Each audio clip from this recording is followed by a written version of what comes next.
there has to be some resonance. If you want to understand the prophets, if you want to understand awliya, saints, there has to be something in you that resonates with what they're bringing. If there's nothing similar, there's going to be no attraction.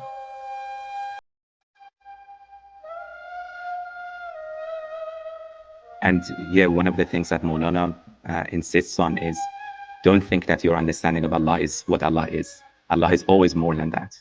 Even the Prophet ﷺ, he prayed, we couldn't know you as you deserve to be known. He was always thirsty for more.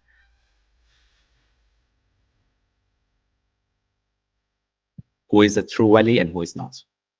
That is religion. Religion is to be able to know who is a good companion and who is not a good companion. دین یار-شناسی است.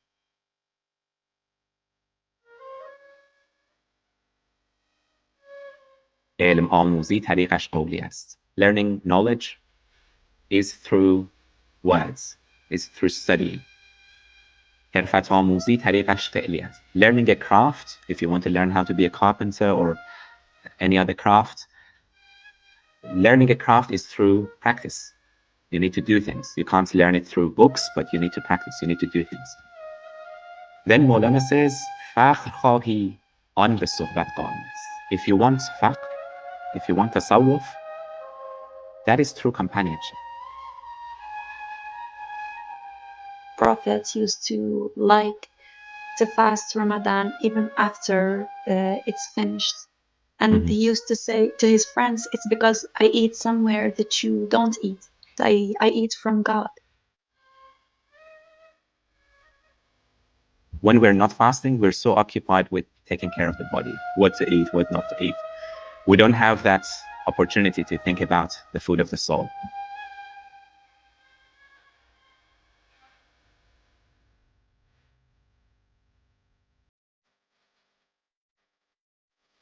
One must not despair of God. Hope is the first step on the road to salvation. Even if you do not travel the road, at least keep the road open.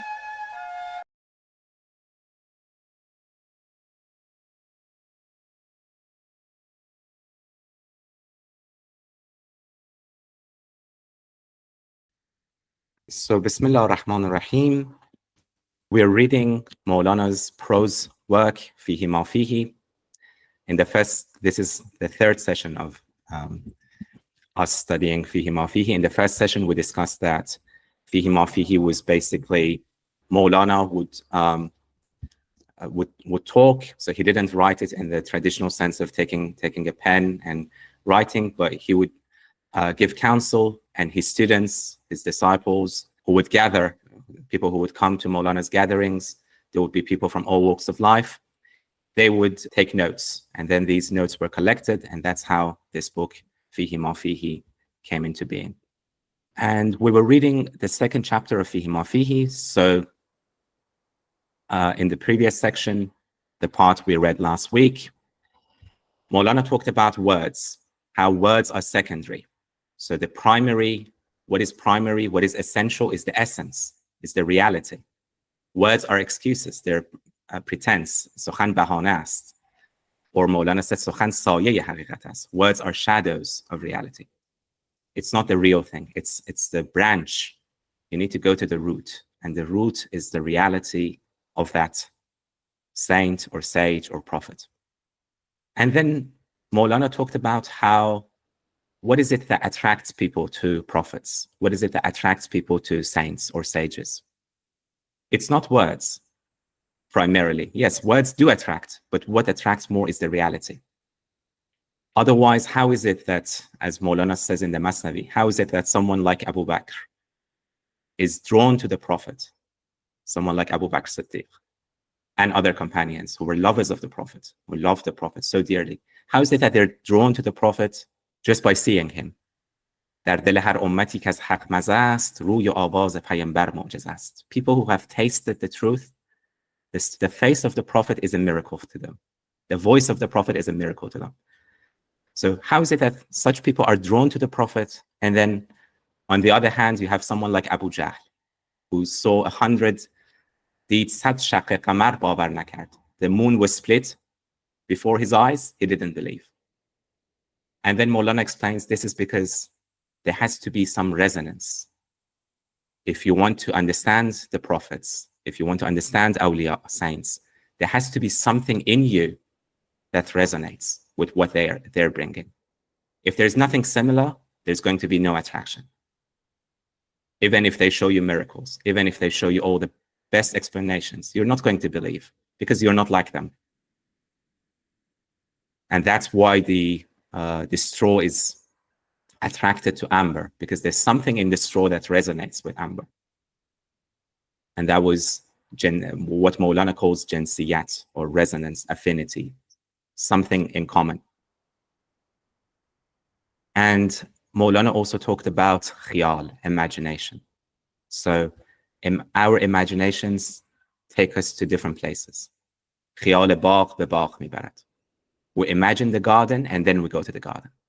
We imagine a shop and then we go to the shop and we start the business. So it's always imaginations that take us to different places. But Maulana warned us, imaginations can also be misleading. Sometimes you might think this place is going to be good. It turns out it's not as good as you thought it would be, or the other way around. So khiyalat bar misal chadarand. Imaginations, images are like veils. The reality is underneath. The reality is beneath. And the people who have realized are those who move beyond appearances and they look at the reality that's underneath those surfaces, those images. And Maulana gave an example. He said, ultimately, kashande yakist. Ultimately, there's only one thing that attracts us. We all have one desire. It's just like someone who's hungry, they will say, I want kebab, I want biryani, I want rice, I want chicken, I want tajin, I want this, I want that. But the reason they want all those different types of things is because they're hungry. Once the hunger is removed, they don't want any of those things anymore. And Maulana said, we're all ultimately, everyone, we're all hungry for Allah. We're all hungry for God. We think we want wealth. We think we want status. We think we want this and that. But ultimately, everyone wants Allah. We want knowledge because Allah is the source of knowledge. We want peace because Allah is the source of peace. We want wealth because Allah is ghani. We want to move towards that direction. So ultimately, the desire is one. The root of all desire is Allah. But we think we have 100 desires or 1,000 desires. And this is why numbers are fitra. As Maulana quoted the Quran, numbers can be a trial. Numbers can test us. We think that the wali of Allah, the saint of Allah, is just one person. And then the others are thousands of people. But no, that one person is an ummah. That one person is a nation. That one person is an ocean. And the other ones are empty people. They're just out shells without any kernel, without any essence. So do not let numbers deceive you either. It's not a numbers game. It's about the reality. It's about the quality, not the quantity. So any thoughts, reflections, comments on the previous passage, previous section? Kenza. Yeah, if you can go back a little bit up, he talks about shroud, and not just, so it's not just any veil. I think that's a problem with the translation. With the translation, actually. That's why I didn't have time to read the Farsi.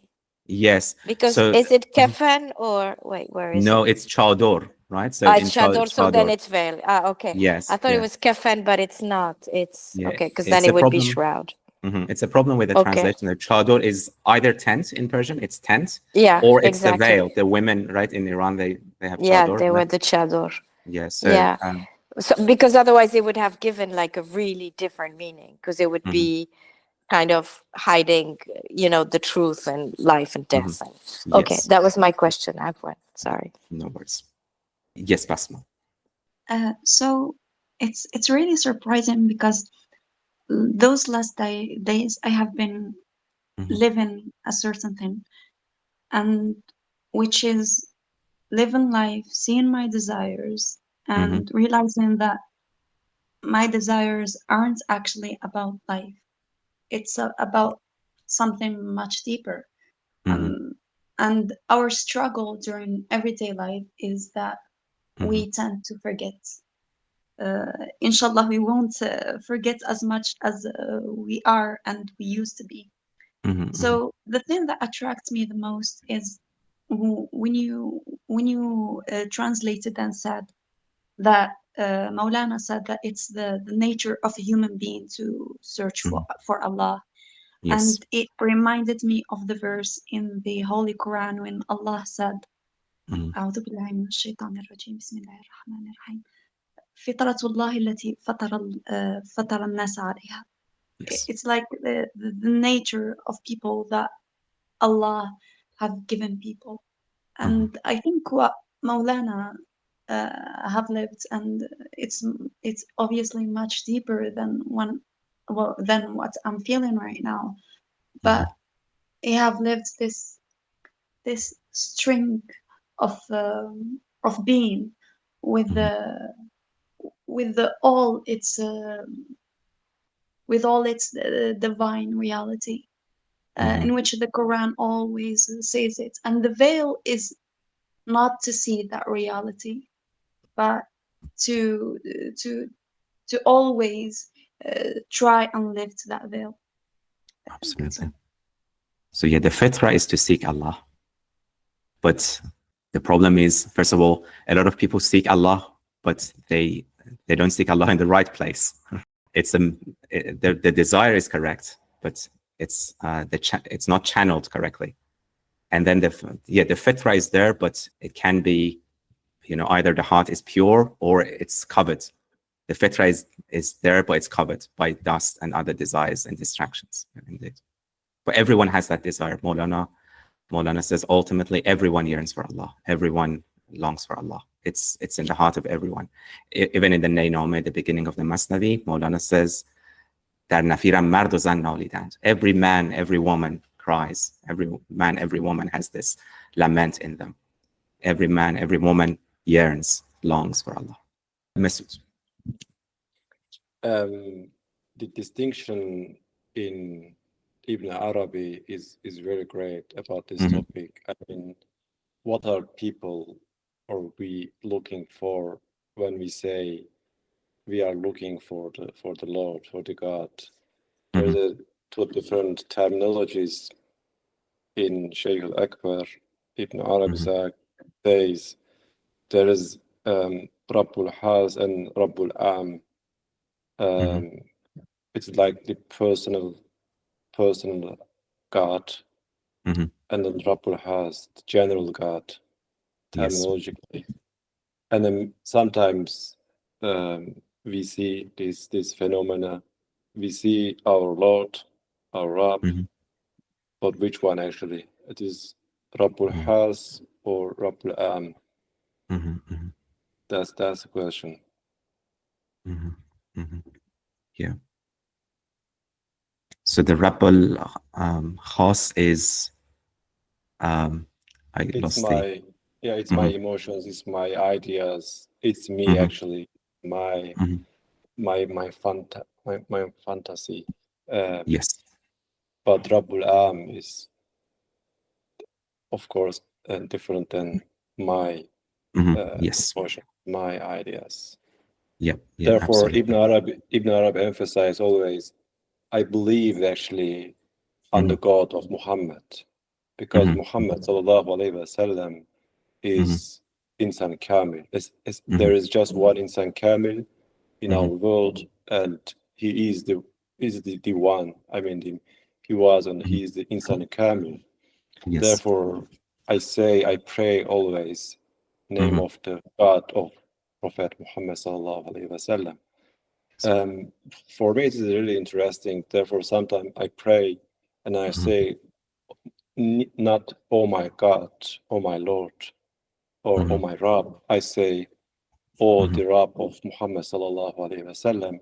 That's the reason actually, because my horizon, my ideas, my emotions about God are not kamil. Therefore, I say, or the God of Prophet Muhammad, etc. Yeah.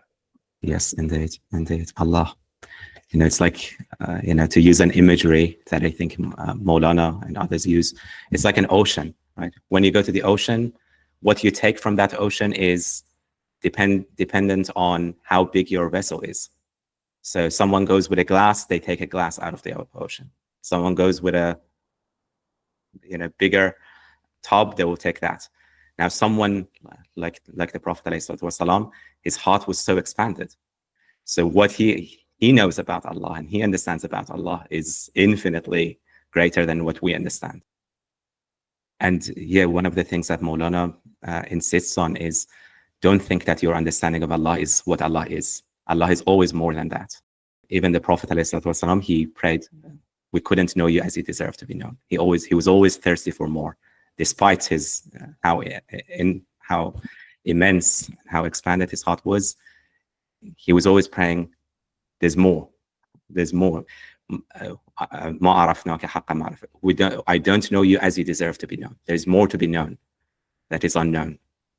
Okay, so yeah, let's inshallah continue. Oh yes, Basma. So there was a verse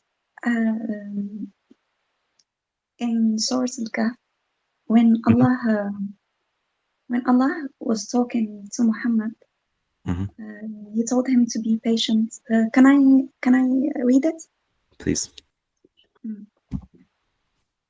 واصبر نفسك مع الذين يدعون ربهم بالغداة والعشي يريدون وجهه ولا تعد عيناك عنهم تريد زينة الحياة الدنيا ولا تطع من أغفلنا قلبه عن ذكرنا واتبع هواه وكان أمره فرطا. صدق الله العظيم. So when Maulana spoke about the people who don't know the Prophet, or the people, there was something that you spoke about when he said that you can't be with a. Can you please repeat that for me? So yes, Maulana says, the question is the Prophet ﷺ, his message was the same, right? The Quran. Why is it that some people like Abu Bakr Siddiq, people like Ali, people like Salman, they're drawn to this message. They're attracted to this message. They resonate. Whereas others, they don't resonate. People like Abu Jahl, people like Abu Lahab, they lived with the Prophet. They spoke the same language. How is it that these people resonated with the Prophet and these people didn't?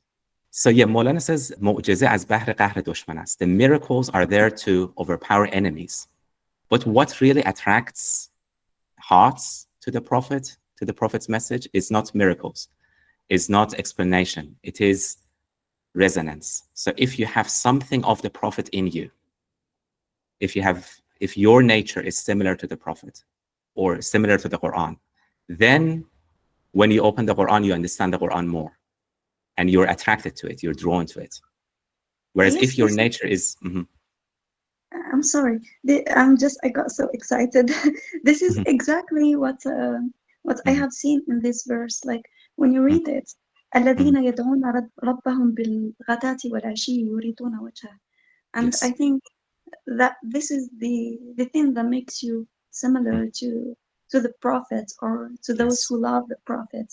And it's wanting God, praying for God, to see God, to know God, living for that, and not living for al-hayat al-dunya, but living al-hayat that Allah wants us to live. 100%. Absolutely. So yes, the more you have that prophetic nature in you, the more you, and that's, Maulana says, that's through companionship, as in the section we're going to read today, through companionship with the people of Allah.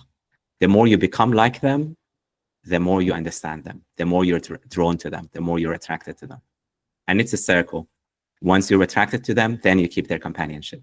Once you keep their companionship, again, you're attracted to them more and more.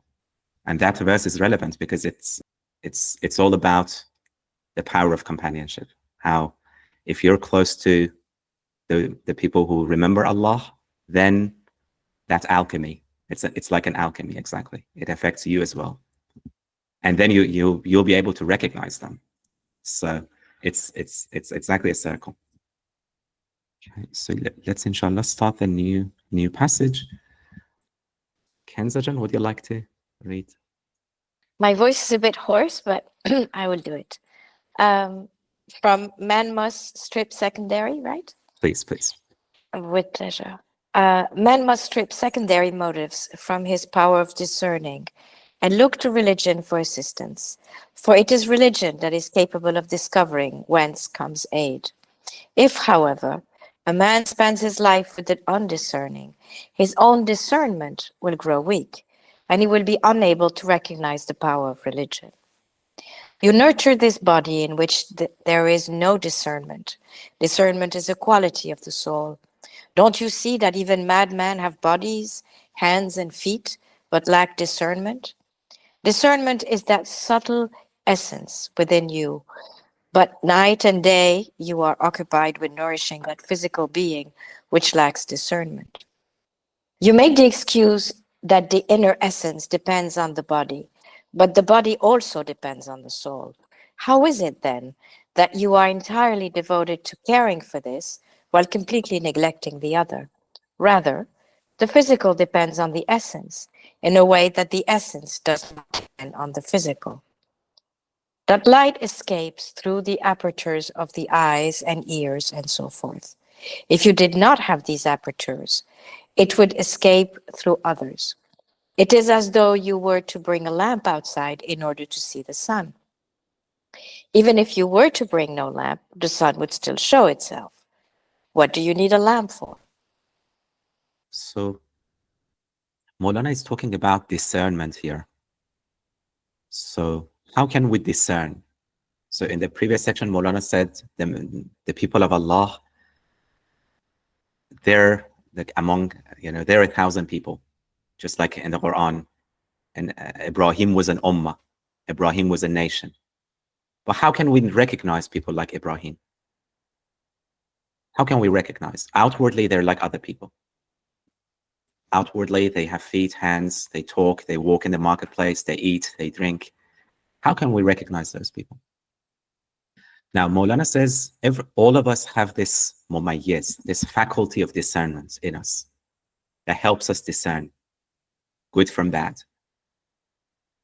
But we're biased. We have qaras, we have motives, we have desires. And all of these biases are hindering that. They're blocking the way to discernment because we have these biases. What we should do is we should seek a friend in religion. Yari juyat dardin. So Yar is the friend. And that's a friend can help us get rid of those biases because we're all biased in favor of ourselves. No one thinks, we all think we're better. We have that positive bias in favor of ourselves. But what a friend does, a companion does, a companion in religion, you know what you're doing right, you know what you're doing wrong. Deen Yar-shenasi. Now Maulana says, this is how I define religion. In Persian, we have this suffix shenasi. It's kind of like ology in English. You have biology is biology, psychology, sociology, right? In Persian, you have shenasi. So biology is the shenasi, is the knowledge of living forms. Psychology is, for example, ravan-shenasi, knowing the ravan or knowing the psyche. Now, Maulana says the subject of religion is Yar-shenasi. Religion is to know who is your friend, who is not your friend. Who is a good companion, who is not a good companion. Who is a wali, and wali also means Yar, right? Ultimately. Who is a true wali and who is not. That is religion. Religion is to be able to know who is a good companion and who is not a good companion. Deen Yar-shenasi. So I don't like the translation in this particular paragraph. So he has translated religion as Yari, as assistance. But I mean, that meaning can also, but Maulana says, Deen Yar-shenasi. Religion is to be able to differentiate who is the true friend and who is not the true friend. But why is it that we can't tell Why is it that we can't recognize the true friends of Allah, the true awliya? Why is it that our faculty of discernment is not working? Maulana says it's because you spend time with people who don't have discernment. You spend your life with those who are bitamizan, people who don't discern. When that happens, eventually, gradually, your faculty of discernment weakens. Your discernment weakens. And then you lose your senses. You lose your spiritual senses. You can't tell who is the wali of Allah. You can't catch that fragrance.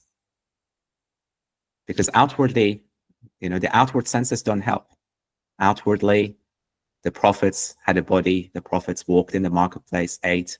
You need to have that fragrance, that nose that catches the fragrance, the spiritual fragrance, to be able to tell who's the true prophet, who's the true saint.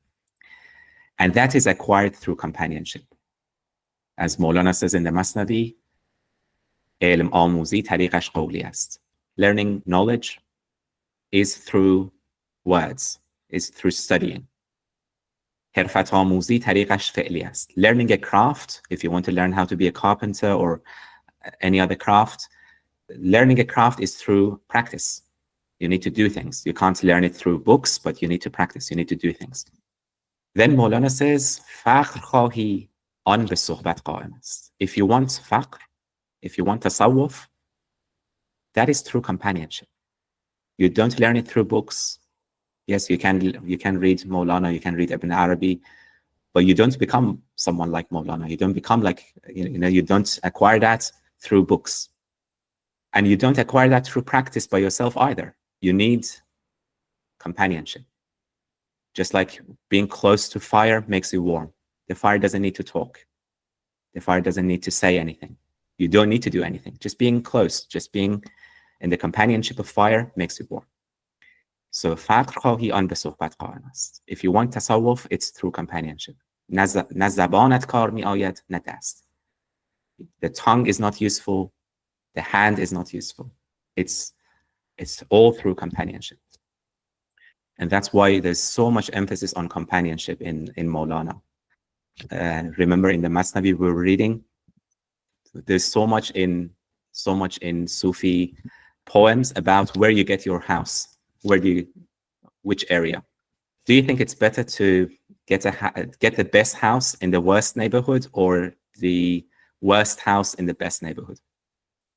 Well, if the best neighborhood is LA, maybe not. These days. But if you mean by best neighborhood, like the neighbors, yes, not neighbors. the luxury of it, like yes. So yes. obviously that would be the one. Yes, right. Yes, absolutely, neighbors. Yes. So they all say al-jar thumma ad-dar, neighbor and then the house. And Maulana was saying the same thing in the Masnavi. He was saying, جامه اسپید خواهی ای فلان رو مگردان از محله گازران. You want to have clean clothes? Go and find a neighborhood where there's a lot of laundries. Because naturally, you're walking and then you see a laundry, you're more likely to wash your clothes than if you go to another neighborhood where no one washes their clothes. Right? So you're going to have dirty clothes eventually. Yes, Masood. There is a proverb that says, I mean, in Turkey, maybe in Iran as well, don't buy a house, buy a neighbor. Buy a neighbor, yes. Yeah. Absolutely. And interestingly, oh yes, Kenzo. No, I just want to say, I don't remember where I read it, but it was a poem or a saying or something that your companion, the best companion to have is a perfume seller. Because when you're friends with him, he will give you the fragrance. You will acquire that fragrance, which is a little bit the fragrance of knowledge, of wisdom. And not only will it be agreeable to you, but you can also spread it to others. Yes. Yeah. So knowledge and wisdom you actually don't acquire by necessarily talking to the friend, but being in his company. Yeah, that's why the best is a perfume seller. Totally. I find it a very beautiful image also. Absolutely. And yes, it also reminds me of Nizami Ganjavi. Again, he gives advice on where to get your house, buy your house. So he says, Nizami Ganjavi says, پدر که از من روانش باد پر نور مرا پیران پندی داد مشهور. My father gave me this advice. که از بی‌دولتان بگریز چون تیر. So flee from those who move backwards, like an arrow. سرا در کوی صاحب دولتان گیر. And go and get your house in the neighborhood of the blessed, the neighborhood of those who are fortunate. He's not talking about LA, I don't think he's... سرا در کوی صاحب دولتان گیر. People who are blessed, go and get your house there. And then he explains. He says, چو در سنبل چرد آهوی تاتار, because the deer from Tatar, the gazelles from Tatar, they graze on flowers. They graze on سنبل. And when they graze on that, ز بویش ز گردش بوی مشک آید به بازار. That's why they have the fragrance of musk. It's because they graze on those flowers. دگر آهو که خاشاک است گردش, but the deer that graze on rubbish and they graze on dry grass, the smell that comes from them is also dry grass. They don't have the fragrance of musk in them. And then he gives several examples. He says, بهای دور بزرگ از بهر آن است که از اول با بزرگان هم نشین است. The pearls are precious because they're the companion of kings. And then there is the example that, in Persian they say, سگ اصحاب کهف روزی چند پی مردم گرفت و آدم شد. The dog of the companion of the cave, right? The أصحاب الكهف. He became the companion of those people and he became one of them. He became one of those companions of the caves. He's a dog, but he became one of the companions of the cave. پسر نوح با بدان بنشست خاندان نبوتش گم شد. And on the other hand, the son of Noah, پسر نوح, the son of Noah, he sat with wicked people, and then he lost his lineage, he lost his prophetic lineage. So it's all about companionship, and that's why Maulana says Deen Yar-shenasi. Religion is all about companionship. Yeah, brother Abdul. Bismillah. I think it's probably also why the Prophet ﷺ instructed us to, in choosing a spouse, to you can choose a spouse for beauty, for wealth, for status, yes. But we're instructed to look for the one who's religious, not meaning, I suppose, in this context, devoted to Allah, yes, looking to Allah. Yeah, that's the root of it. Yes, yeah, absolutely. So now Maulana says another reason your faculty of discernment becomes weak is because you spend all your time nurturing the body and all your energy nurturing the body and not the soul, not the mind. Where does discernment come from? Does it come from the body or does it come from the soul? And Maulana gives an example. He says, look, mad people, madmen, they have a body like everyone else. They have hands, they have feet, but they don't have discernment. And that's why a sane person, if there's some filthy thing, a sane person wouldn't eat. A sane person would say, this is unhealthy, this is filthy, I'm not going to eat. But the mad person, the madman doesn't care. The madman doesn't care. So he goes and touches all the filthy things. He goes and eats all the filthy things. He doesn't have discernment. So the discernment, Maulana says, discernment comes from the soul. And it's latif, it's subtle. But what do? Day and night, you're nurturing your body. You're nurturing your physical body, which doesn't have discernment. And Maulana, when he says discernment, he doesn't mean discernment in the material sense. Animals have that discernment, right? A cows can tell good chaff from bad, good food from bad food. Dogs can tell if someone's friendly or someone's going to beat them. Dogs have that kind of discernment. When Maulana's talking about discernment, he's talking about discernment in the spiritual sense. Discerning what is the true message and what is not the true message. Who is a wali of Allah and who is not. And that's from the ruh, ultimately. That's not from the mind or from psyche, the psyche that's linked to the body. Because yes, animals have that type of discernment as well. They can tell good food from bad food. They can tell. But the deeper discernment, it comes from the soul. It comes from ruh, or ravan, or dil, heart, different terminology. What you do, you're wasting, you're investing all your time in nurturing the body. What to eat, what to wear, where to work, all of those questions.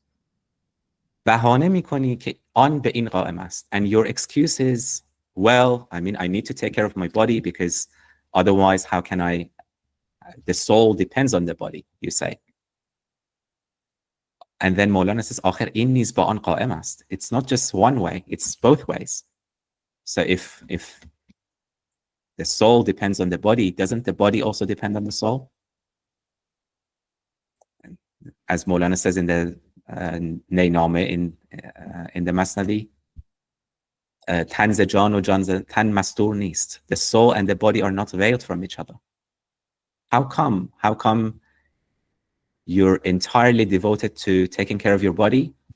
If you get sick, you go to the hospital quickly. Or you go to the doctor, you go to the hospital, you're so careful about what to eat, the diet, losing weight, gaining weight. You spend so much time thinking about those things. And then you don't think about your spiritual diet. You don't think about your spiritual illnesses. How come? How is that possible? بلکه این به آن قائم است و آن به این قائم نیست. No, if you look at it more deeply, the physical depends on the essence. But the essence does not depend on the physical. The spirit does not need the body. The body needs the spirit. The body without the spirit is dead. It's a corpse. It's nothing. But the spirit without the body, it's still there. The spirit does not need the body. The body needs the spirit. And Maulana gives an analogy, an imagery. He says, look, the light comes, it's the light of the soul through these openings of the ear, of the eye and the ear and mouth and all of that. The light is from the soul. Otherwise, a dead person has eyes, has ears. Where's the light? Where's the life? If you don't have these openings, if you don't have these, it will come from other openings. It will still come, but you don't see that light. You don't. All you're concerned about is the body, is the house, not the light. همچنان باشد که چراغی آورده‌ای در پیش آفتاب که آفتاب را به این چراغ می‌بینم. It's just like bringing a lamp, saying, I need this lamp to see the sun. No, you don't need a lamp to see the sun. The sun is clear in and of itself. It's evident. So the ruh, the ruh is clear. You don't need the body. You don't need anything else. آفتاب آمد دلیل آفتاب. The sun is the proof of the sun. Even if you don't bring a lamp, the sun will show itself. Why do you need a lamp? What do you need a lamp for? چه حاجت چراغ است؟ بس. Thank you very much. So this reminded me of Ramadan. When Allah said that in Ramadan you will find al-huda, you will find at-taqwa. Yes. And it's I also remembered the story when the prophets used to like to fast Ramadan even after it's finished. And he used to say it's because to his friends, it's because I eat somewhere that you don't eat, that you don't go to and eat. I eat from God. And it's also the story of Maryam, when Zakaria asked her, from where did you have that food? And I always seen it personally that it was a food in the heart. Yes. So I just wanted to mention that because I found the relationship of what Maulana said and this kind of stories. Yes, absolutely. And yeah, it's interesting because I know Al-Ghazat Hamadani, he's one of the Sufis. He says people think Ramadan it's about not eating. It's about abstaining from eating. But actually, Ramadan is about eating. It's about eating the spiritual food. It's about eating the food, the table of heaven, right? And that's the food that Rasulullah sallallahu alaihi wasallam, he was referring to when he said, I stay with my Lord and I eat. And he gives me food to eat and he gives me drink. So it's about that. But when we're not fasting, we're so occupied with taking care of the body, with what to eat, what not to eat. We don't have that opportunity to think about the food of the soul. And that happened, in Ramadan, that door opens to us, to a lot of us. Yeah, indeed. And yeah, that's, one of the things, as Maulana was talking about, resonance and how you're attracted to the message. So, you read the verse, it might be the same verse. You read it in other months, it doesn't have that spiritual effect. You read it in Ramadan, and then it affects you much on a more deeper level. I also remembered the story when the people told Moses, tell your God to give us more vegetables and more food. Yes. And God gave them like a spiritual food. He gave them a sacred food so they can eat from. Yes. And it actually has a relationship with what we said at the beginning about that veil. People who can't see Ibrahim, who can't see Rasulullah Muhammad sallallahu alaihi wasallam. Yes. And when you are very concentrated about your physical desires, it's either food or other things, you tend to not see the light in other people, because there is this animal self that only wants more and more and more. Yes. Yeah, absolutely. So yeah, we all seek food, and if that nourishment doesn't, once that happens in Ramadan, we don't eat from the physical food, then that nourishment comes from heaven. Once that we fast from the food from heaven, then we need to eat more and more from the physical food, because there is that void in us. Okay, yes, Basma, if you don't mind. Thank you. One must not despair of God. Hope is the first step on the road to salvation. Even if you do not travel the road, at least keep the road open. Do not say that you have gone astray. Take the straight way, and there will be no crookedness. Straightness is the quality of Moses' staff. The kings are in the slaves and the sorcerers. When straightness comes, it devours all the others. How could the evil you have done ever reach him? When a bird perches on a mountain top and then flies away, what has the mountain gained or lost?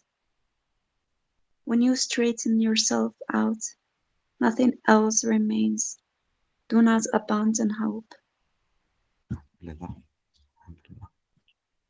So any comments, reflections? It's quite clear, the text, right? It's about hope. And earlier on also Maulana said the reason people lose hope is because they overestimate themselves. Losing hope is a sign that you overestimate yourself. You do something bad and you think, oh, there's no hope. And yeah, Maulana says it's just like a bird that perches on a mountain. And then once it's about to fly away, you say to the mountain, I'm sorry, I need to leave you. Without me, you're going to be uprooted, right? And the mountain says, look, I don't need you. It makes no difference whether you're here or you're not here. It's you who will lose if you don't have me.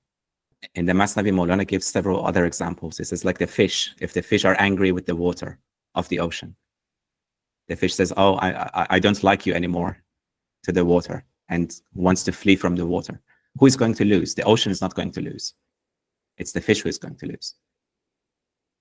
or if the sick person is going to be angry with the physician, with the doctor.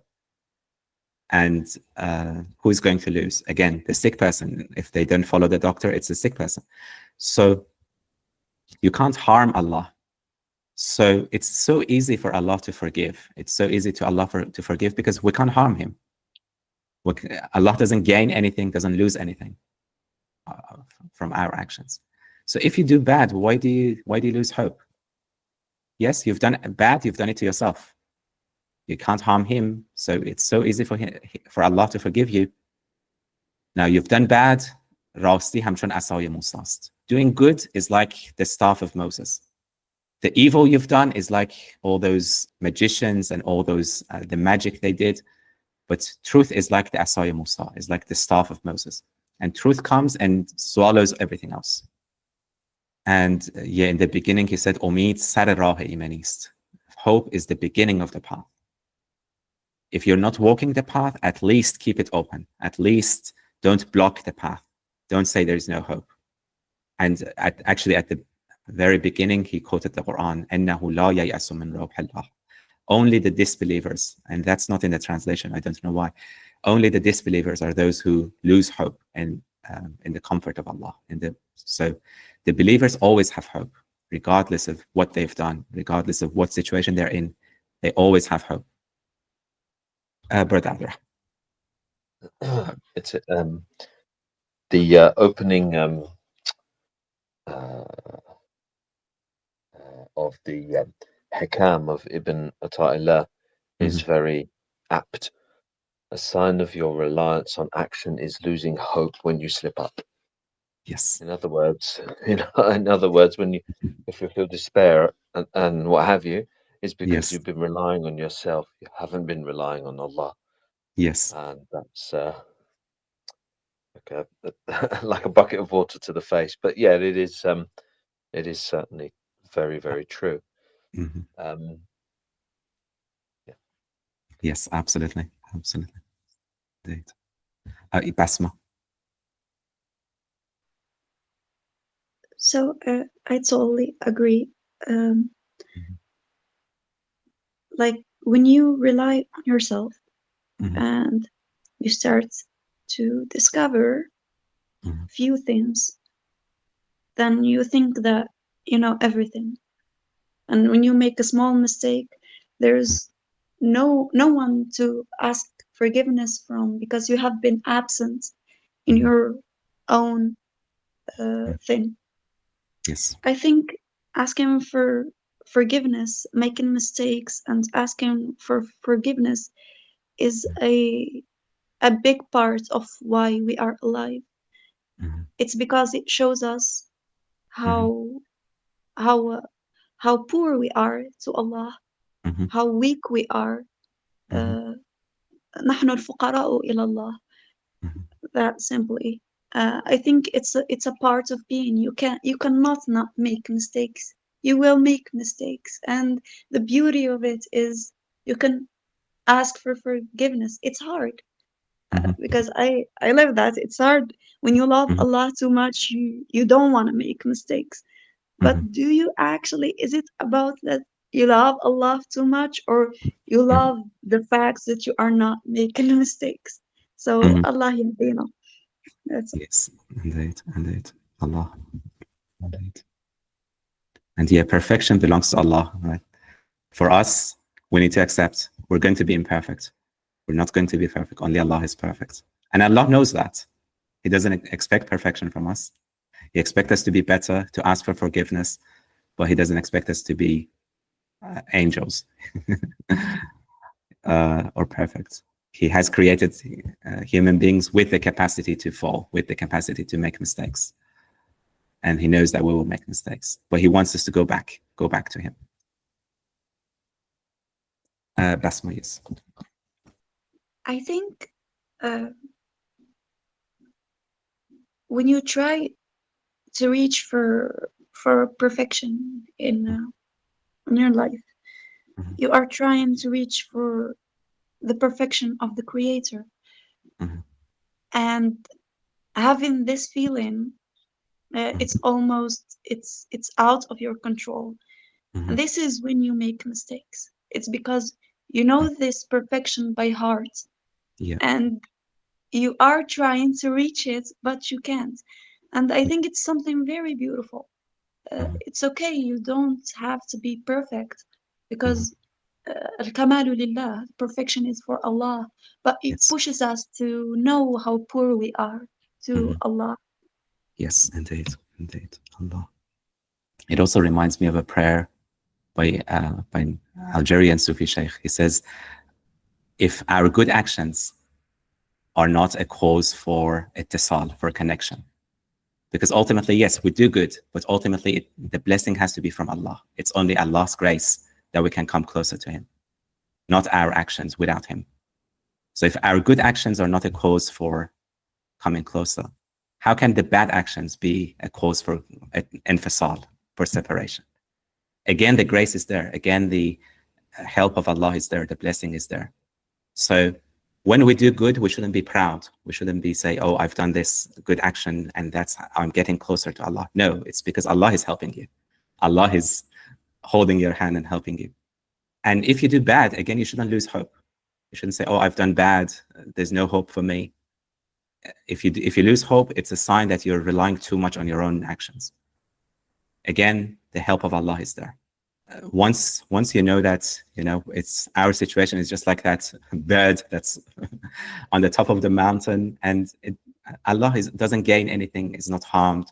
Once you know that, then you don't lose hope when you do bad. You're not, and you don't get proud when you do good, because both of them, I mean, in both cases, first of all, it's Allah who inspired you to do good, and also when you do bad, again, the hope should be there that Allah can help you get out of that situation. This also reminds me of the verse when Allah told us that He gave al-amana to all of His creations. Yes. And everybody was like, no, we can't do that. You choose for us. But we thought that we can. Yes. We can keep the amana. And Allah says, وَكَانَ الْإِنسَانُ ظَلُومًا جَهُولًا. He was an ignorance by accepting that. So sometimes I get this feeling of it's something in the self, I think. Yes. That enjoying the facts that I am doing good, because a part of me feels safe. Then I laugh because I can see how imperfect I am, and by seeing how imperfect I am, I can see how perfect Allah is. And like you said, Allah, هذا فضل الله علي. He's the one who is pushing us to do good. So, Alhamdulillah. Alhamdulillah, indeed. But Abdurrahman. I think it's also important it's really important for us to get to a point where we can see that in a very strange way, coming across defective parts of us, bad habits, bad actions, is actually very helpful on many levels. So first of all, if you get a chance to deal with it here, you get a chance to see it. It's actually a great blessing to be shown, well, this is an area of improvement. Yes. Rather than, because ultimately, I think in one way, it means that Allah is looking at you. Like there are stories of the masters of the path who are happy when they're called bad things by Allah, because Allah is talking to them. There's some story like that in Tazkirat al-Awliya. I forget which one. It was very funny, but and it's important to be able to turn. It was really very helpful for this one to understand that, and to be shown that is not only is it okay to be human, but it's a great blessing to be shown that you're human and that you are not perfect. It's really a great blessing. Yes, indeed, Allah. Yeah, there are stories like that. One is in the Masnavi, right? So when Iblis comes and wakes someone up, and then he says, I woke you up because oh yeah, Iblis comes and wakes him up and says, it's time for the Fajr prayer. Go and pray. And then he says, yeah, thank you for waking me up, but you're Iblis. You shouldn't do this. You shouldn't want me to pray on time. And then later on, Iblis says, well, if you, the reason I woke you up for prayer is because if you hadn't woken up, then you would have that regret. You would say, oh, I wish I had. And that would be, Allah would love that more than you praying on time and thinking that, oh yeah, I prayed on time. That's, I did good. And yeah, I heard another story, maybe it was also in Tadhkirat al-Awliya, that a Sufi, again, I don't remember who it was, really wanted to have a vision of the Prophet, and he never had that. He would pray all night, and that didn't happen to him. And then he goes to this sheikh and he says, what should I do to have a vision of the Prophet? And then he says, okay, tonight don't pray Isha and then go to sleep without praying. And then he thinks to himself, should I do that? Should I not do that? And so on. And then he falls asleep. And then at that night, he has a vision of the Prophet saying to him, wake up, go and pray. Why didn't you pray? That kind of like telling him off. And yes, it was kind of like what you were saying. Yeah, it was telling him off, but that's better than praying and relying on your own actions, thinking that, oh yeah, I did it right. So it's about having that brokenness, having that acknowledgement that, yeah, we're guilty, we're broken. Yes. I always remember the dua of Moses when he said, Allahumma inni lima ataytani min khayrin faqir. Allah, I am for what you have given me, what's good you've given me poor.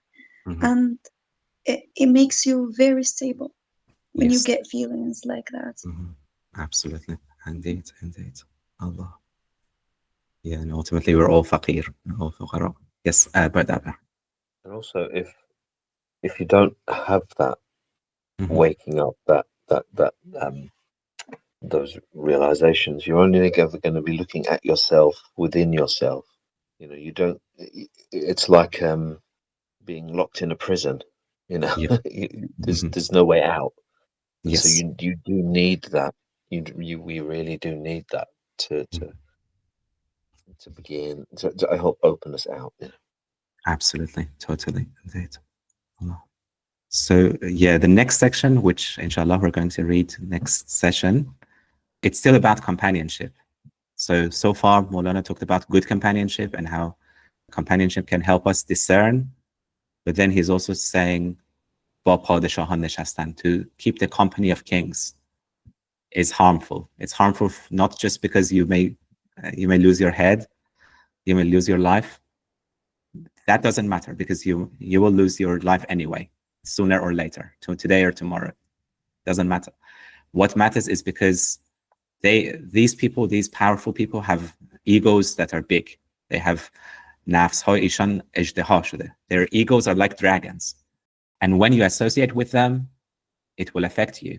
It will affect what you say, what you do. Eventually, you lose your religion, you lose your faith. So that's the danger of associating with powerful people, with kings, with worldly people, with people who have dragon-like egos. So yeah, inshallah, we're going to read that next session.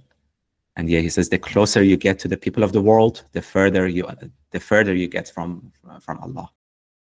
This kind of companionship, din raziyan darat. It's religion. It's your religion that will be harmed when you sit with kings or powerful people in general.